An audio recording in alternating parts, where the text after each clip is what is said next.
जब रेखा गुप्ता जी का नाम अनाउंस किया गया तो मैं सीधा 30 साल पीछे चली गई। 2025 में हैं अभी हम, और 1995 30 साल पीछे गई। मैं अध्यक्ष पद का चुनाव जीती थी एनएसयूआई से, और रेखा गुप्ता एबीवीपी से सचिव पद जीती थी, और दोनों ने मिलकर शपथ ली थी। वो वही तस्वीर है। मुद्दों पर जब बात आती थी तो रेखा और मैं एक अंडरस्टैंडिंग होती थी कि दिल्ली के मुख्यमंत्री मदन लाल खुराना जी हैं और देश के प्रधानमंत्री कांग्रेस से पीवी नरसिम्हा राव जी थे, तो सेंट्रल यूनिवर्सिटी है तो मिलकर करते हैं, तो हमने मिलकर काम भी किए। मैंने उनको शुभकामनाएं बधाई तो दी है, लेकिन नसीहत भी दी है, क्योंकि उन्होंने भी शायद नहीं सोचा होगा कि वो सीधा पार्षद से पहली बार विधायक बनेंगी और मुख्यमंत्री हो जाएंगी। दिल्ली के मुख्यमंत्री के तौर पर आज रामलीला मैदान पे आपने एक फोटो साझा करी।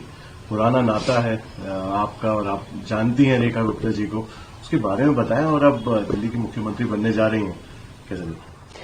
देखिए, मैं सबसे पहले रेखा गुप्ता जी को बधाई देती हूँ और शुभकामनाएं देती हूँ। जब रेखा गुप्ता जी का नाम अनाउंस किया गया तो मैं सीधा 30 साल पीछे चली गई। 2025 में हैं अभी हम, और 1995 30 साल पीछे गई। तब हमारे पास मोबाइल नहीं हुआ करते थे, एल्बम होती थी, एल्बम खोजी, उसमें से एक तस्वीर खूबसूरत जिसमें मैं अध्यक्ष पद का चुनाव जीती थी एनएसयूआई से, और रेखा गुप्ता एबीवीपी से सचिव पद जीती थी, और दोनों ने मिलकर शपथ ली थी। वो वही तस्वीर है। उम्र हमारी 20 साल थी उस समय। तो शपथ ली, हम लोगों ने एक साथ मिलकर काम किया। आइडियोलॉजिकल लड़ाई उसके साथ थी, है और रहेगी। उस समय भी होती थी। वो अखिल भारतीय विद्यार्थी परिषद से तीनों जीते थे, मैं अकेली अध्यक्ष जीती थी।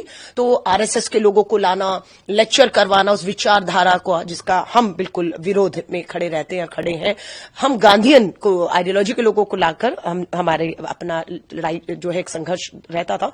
लेकिन मुद्दों पर जब बात आती थी तो रेखा और मैं एक अंडरस्टैंडिंग होती थी कि दिल्ली के मुख्यमंत्री मदन लाल खुराना जी हैं और देश के प्रधानमंत्री कांग्रेस से पीवी नरसिम्हा राव जी थे, तो सेंट्रल यूनिवर्सिटी है तो मिलकर करते हैं, तो हमने मिलकर काम भी किए।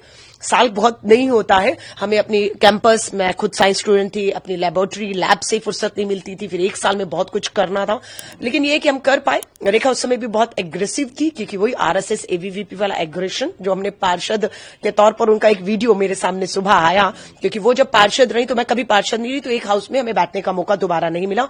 मैं जब विधायक हुई 2015 से 20, तो वो विधायक नहीं थी, तो सदन में भी बैठने का, विधानसभा भी मौका नहीं मिला।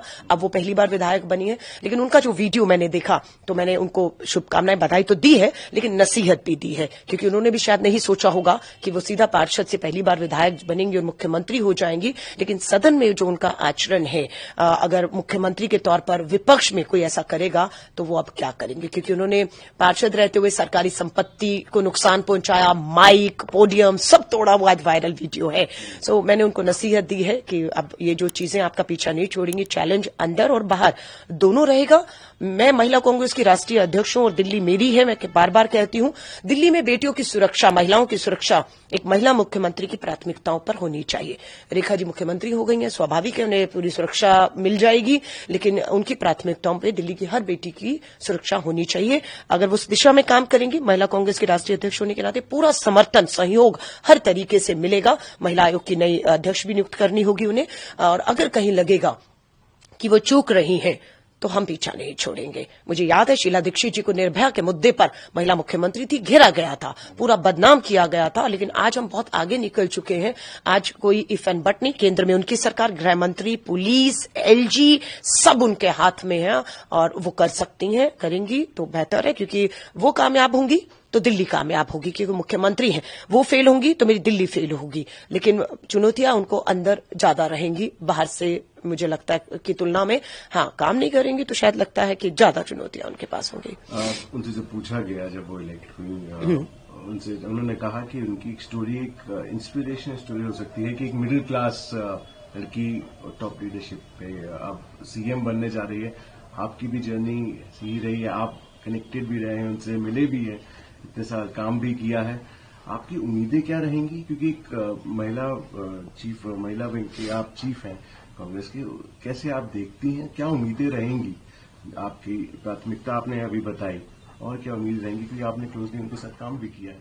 कैसे एडमिनिस्ट्रेट होगी? देखिए, मैं फिर कह रही हूँ, पहली बार वो विधायक हुई हैं, पहली बार वो विधानसभा में जाएंगी और पूरा उनको कैबिनेट और पूरा शासन और प्रशासन को मिलकर लेकर चलना है और with in a party challenge उनके सामने रहेगा। बिकॉज मैं जब पहली बार एमएलए बनी 5 साल, तो मुझे लगा पहले 1-2 साल तो सदन क्या है, प्रस्ताव कैसे आते हैं, कानून कैसे बनते हैं, और हर चीज एक विधायक के तौर पर एक बड़ी चुनौती जब पहली बार बने। वो तो सीधा विधायक के बाद मुख्यमंत्री ही हो गई हैं, तो पूरी दिल्ली का चप्पा चप्पा उन्हें अभी जाना है ना, क्योंकि वो सिर्फ शालीमार बाग से पार्षद हुई, वहीं से विधायक हो गई, और दिल्ली की जो 70 विधानसभाएं, आप पूरी दिल्ली को उन्हें जानना होगा, दिल्ली की समस्याओं को जानना होगा, और दिल्ली की समस्याओं के हल एक महिला मुख्यमंत्री के पास होने चाहिए, ये हम उम्मीद करते हैं। और मैं फिर वही कहूंगी, मुझे उम्मीद है कि वो उनको करने दिया जाए, क्योंकि पहला जो टेन्योर बीजेपी को मिला था, उसमें एक ही टेन्योर में 3 मुख्यमंत्री बदल दिए थे, मदन लाल खुराना जी, साहब सिंह वर्मा जी, फिर सुषमा स्वराज जी आई, और उसके बाद 28 साल लंबा इंतजार,